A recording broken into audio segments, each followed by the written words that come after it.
Diving stop to his right, J.P. Crawford, the throw to first, and he got him! Holy smokes, what a play by Crawford! Straight three, caught, got him! Out to center again! Keep carrying, baby, keep carrying! Goodbye, baseball! The world has got to take notice of this Mariner ball club.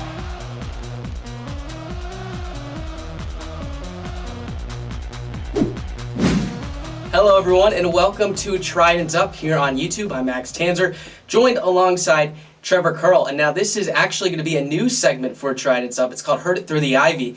And Trevor and I have been doing this podcast for at least a couple of months now since the quarantine started.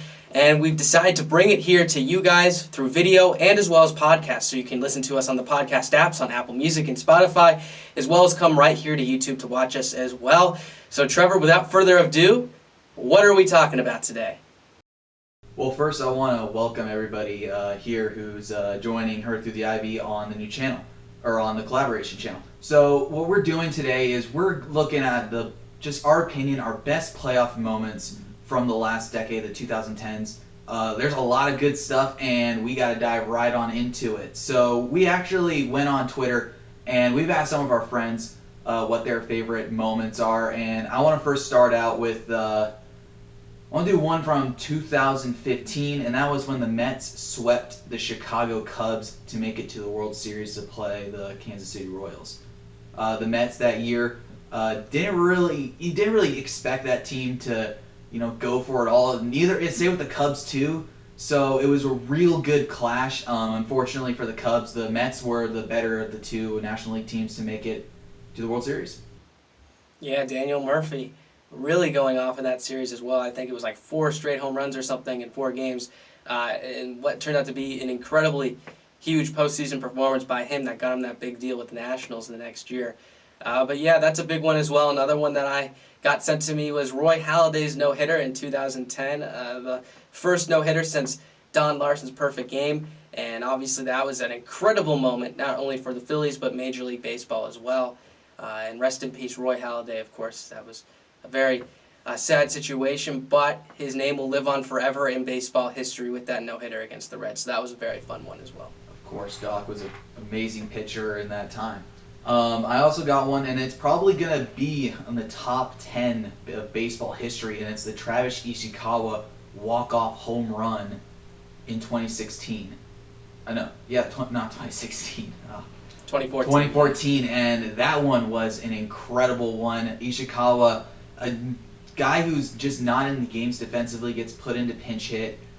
He didn't really play too much throughout the year, but then he just wrote his name in the history books with the one swing at AT&T Park, and to send the Giants to their 3rd World Series win in those 6 years. Yeah, and he did get some starts in that championship series. I remember I was just watching the clips to it. He did have a big hit against the Cardinals in Game 3, I believe it was. It was like a bases-clearing double off the wall. But you're right, he was a guy that no one knew. And now all of a sudden, when you say Ishikawa to baseball fans, most of them will know exactly who he is because of that. Recreating the Giants win the pennant moment, this time in San Francisco, of course. So that was very fun as well. So why don't we move to our top 5? And again, as Trevor mentioned, these are our favorite postseason moments. And these are not necessarily the most legendary postseason moments, but as fans, when we were watching on TV, the ones that were important to us, the ones that we will always remember seeing ourselves. So Trevor, my number 5, and I know we talked about this one already, so I know it's on your list, I'm pretty sure, is the Royals walking off the A's in the wild card game. I remember watching this with my dad, and this was absolutely incredible because I think the whole entire world was rooting for the Royals in this moment, unless you were living in Oakland, because the Royals were these come-from-behind kids who were playing small ball. It's something that we don't see too often anymore, stealing bases and so forth. And the comeback was absolutely amazing. And not only that, but the A's were the team that pushed the Mariners out of the wild card spot in 2014. So I was really rooting for the Royals at this point. And to this day, I think you could argue it's the best wild card game out of all 8 or 9 or however many there have been. Yeah, for me, this was easily one of my tops. It was such a good moment. The Royals just being that, resilient team. The A's kept pushing and getting in the lead, and the Royals were able to bounce back and keep fighting back into the late hours of the night. It's a crazy how that one finished with the Royals coming on top, and that one will go down as one of the best wild card games in baseball history for sure. You can't think of anything. You can't think of one that's really been like that close in recent memory, can you? I mean, the one I'm thinking of, which is actually my number 5, was the Connor Gillespie home run. Yeah. For the Giants against the Mets, and that was just also another one. I think that was in 2014 as well, right? Yeah, that was in 2016 actually. 2016. Which was very cool as well because it was an even year for the Giants. Madison Bumgarner had been dominating, but so had Noah Syndergaard for the Mets, and the fact that that was 0-0 going into the 9th inning. And, I was rooting for the Mets in that game, but the Giants would eventually go on and lose to the Cubs in the division series when the Cubs would go on and break their curse. But, yeah, no, that's definitely a great one as well, especially very much like Ishikawa. Gillespie's a guy that not too many people know of, and now his name is forever cemented into San Francisco Giants history. I love the call from Matt Vasgersian that they're already starting construction on the Connor Gillespie statue back in San Francisco after that ball left his bat.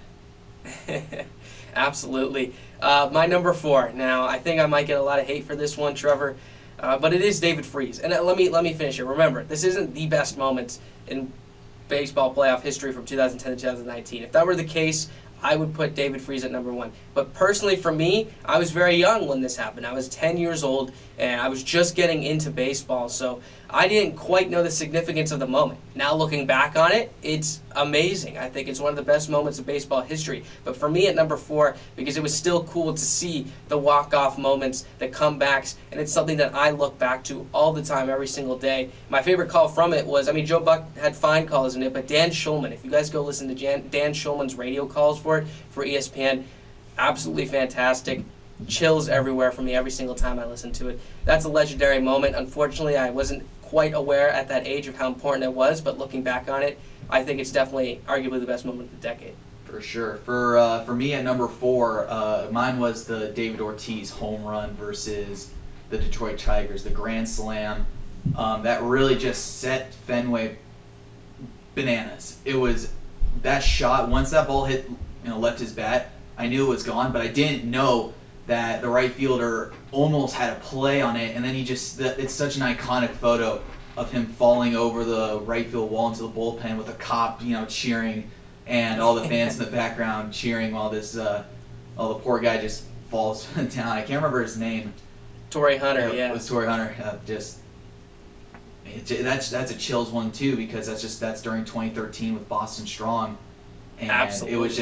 it just lit the city back up. Yeah, I agree with that one. That one actually didn't make my list. I think that's definitely up there if I were to have more than 5 spots. But for me, number 3, and again, this one's one that a lot of people probably don't know, but I'm in love with this one. It's Delman Young's double in Game 1, or I think it actually may have been Game 2 of the American League Division Series of 2014. Orioles-Tigers. Delman Young gets a line drive down the left field line. Nelson Cruz, Steve Pearce, and J.J. Hardy to clear the bases and give the Orioles the lead after they were trailing. And what's so special about this one is I remember sitting in math class watching this. And not only that, the crowd is unbelievable. They're all wearing bright orange. The whole stadium is packed. And everyone's waving their towels. The cameras are shaking with how crazy it's going. Brian Anderson did an absolutely phenomenal job with the call. It's one of the first calls I actually memorized word for word. If you guys haven't seen this play, I'd go watch it back. Again, it falls under the radar because the Orioles did win that series, but would lose and get swept by the Royals in the championship series. And not only that, it's a division series, so a lot of people forget about it. But it is so cool. I think when you want to paint the picture of what the postseason is like, that is the exact picture that you want to see. Orange everywhere, a sea of orange. Everyone's going crazy. Popcorn flying everywhere. It's so cool to me. And that's we're on number 3, correct? Yeah. Just making sure, because I've been all right. For me, number 3, that's probably Bautista. Okay. Yeah. That's the Bautista one, because I remember that game. I was also in math during that game, so that's kind of funny how those day games work on the East Coast. So I remember in class I was kind of sneaking watching the game, but then we went to do homework. So me and one of my friends, we were just sitting watching the game on our phones. And then when I left, because I was on school Wi-Fi, so I was able to use Wi-Fi. So I kind of knew what was going on. I kind of knew the Rangers were up more in that game. I knew that there was not a whole lot of momentum for the Blue Jays at that point yet. So school ends. I go to the bus. go off Wi-Fi. You know, your parents get mad at you when you use your the good old days. Use your data. Yeah, before unlimited on the bus. So I had to put my phone. I couldn't watch the game. I couldn't, even get updates because I was worried about that because I was kind of on thin ice there, anyways. But I get home and my mom's just jumping up on me. Dude, they tied it. They tied it. Yeah, and then literally as soon as I walk in the door and I walk in the living room where my mom is and we're watching the game, as soon as I get to the living room, Bautista swats it, and just the absolute chaos that unfolds. So, and that was before I even knew about the ball hitting Chu's bat. So, oh yeah, it kind of I needed to get a recap of it. So it was kind of that's why it's my number 3 because I didn't watch the full thing, but it's such an iconic moment, and now that picture is also. It's going to be one of those, in the Hall of Fame that you take your kids to and you say, yeah, I remember walking in the front door and then Bautista hitting that ball, almost into Superior. Yeah, so. And for me, that's actually number 2. And I think that this is the most iconic moment of the decade. One of them, at least. I think my number 1 is actually higher on the list for both cases. But yes, I remember getting home from school and watching that inning. And that was absolutely crazy because you have a great defender, and Elvis Andrus makes 3 straight errors, basically. I know Moreland spiked one of them. It's something you don't see often. It's almost like the baseball gods got in the way and said, you know what, the Blue Jays are winning this game. And it was so cool. Again, I told you I love the crowds going crazy, the camera shaking. I mean, they obviously had to stop the game, because fans were going berserk, throwing beer cans on the field. Edwin Encarnacion was telling people to calm things down, and Sam Dyson took it the wrong way, and then they started to get in each other's faces a little bit. The benches start to clear. But that homer by Jose Bautista, I remember sitting there on my couch in the living room, and just my jaw was on the floor. I was like, oh my goodness, I have never seen anything like this before. And I think that started the revolution of bat flips, and I think when people look back on this decade, one image, that's definitely up there. And I think my number 1 is also up there as well. But yeah, the Jose Bautista one is pretty incredible. What's your number 2? So, well, mine was okay. So then are we going to the number 1s? I want to put an honorable mention from someone who sent me a message saying that he wanted to add in that the Yankees did not make the World Series through that whole decade, and that was one of his favorite moments. So it was a little interesting, but a nice little jab. He's a Mets fan, so it's yeah. I mean, you know what, the Mets did, and the Yankees didn't, which you don't see too often. So we'll see. I think the Yankees are going to try and make a change to that at least in the next decade, looking at how they're looking going into it. But my number 1, Trevor, is the Cubs winning the World Series. And I kept alluding to this, saying that I think this may be the only moment that's bigger than the Jose Bautista one in terms of significance of the playoffs. But again, I know this is also our opinions and our experiences. There has not been a game that I've been more invested in that was not a Mariners game than that game right there. And what was so cool is that not only the whole entire baseball world was watching, but the whole entire world was watching. And it was literally like a movie, the rain delays and so forth, the Rajai Davis homer, knowing that, the Cubs curse may still live on. I remember I was watching that, and this is Rajai Davis up, who is not particularly known for the long ball. And John Smoltz does a phenomenal job of setting it up, saying the only way Davis is going to be able to elevate one and get one out is if it's low. And what does Chapman do? Throws a fastball down and in. Davis catches it out in front and just sneaks it over that 20, 25-foot tall wall in left field. And everything's going crazy. And then, of course, the Cubs come back and win it after the rain delay. Just poetic. Really, that's the best way to put it. And I remember sitting there, tears in my eyes because I knew how important it was for the Cubs to win that. And I knew I was witnessing not just baseball history, but American history. I was, to me, I do like that moment. It's not my number 1, though, but the part that really sticks to me is when you see the cameraman have to duck out of the way of the ball with his camera, and he has to turn the camera to see where the ball kind of lands in the crowd. You said it perfectly. Baseball history and American history. For my number 1, as sad as it is and as tainted as Game 5 of 2017, that one's still my number 1. It's amazing that it's still my number 1 at this point. But that was crazy. I was staying up till midnight. That game just wouldn't end. And you know what was good about that is a lot of time in extra inning games, they're 1-2-3 inning, 1-2-3 inning, which could be good. Like for example, the 19-inning game in the World Series 2018 with the Red Sox and Dodgers. This one was 13 runs on each side or something, which was so entertaining. Yeah, I mean, part of it was, because at the time we didn't know anything about the scandal, and then you see Kershaw get pulled that early. It's like, man, this guy can't ever catch a break, in the World Series, even though that year he was, pitching pretty good. But obviously now we know why, but the hitter, Houston, was just on him, and then vice versa. Yeah, and then Keuchel couldn't, go that long either. So it was just not only just a bullpen battle, but it was also just a battle of who's gonna, hit the last, who's gonna get the last hit.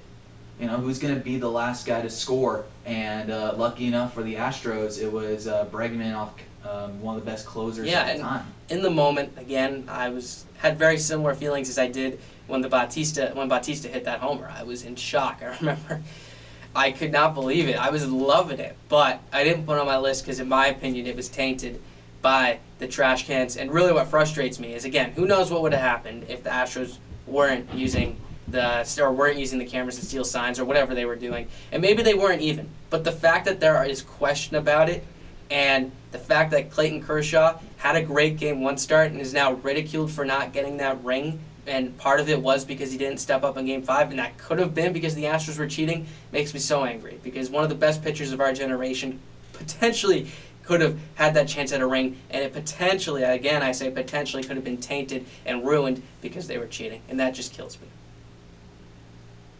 That's sad to see.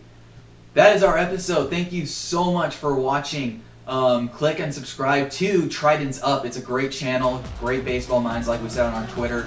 So check them out. Continue listening to us on Heard It Through the Ivy. For Max Tanzer, I'm Trevor. Thank you so much for listening. See you later.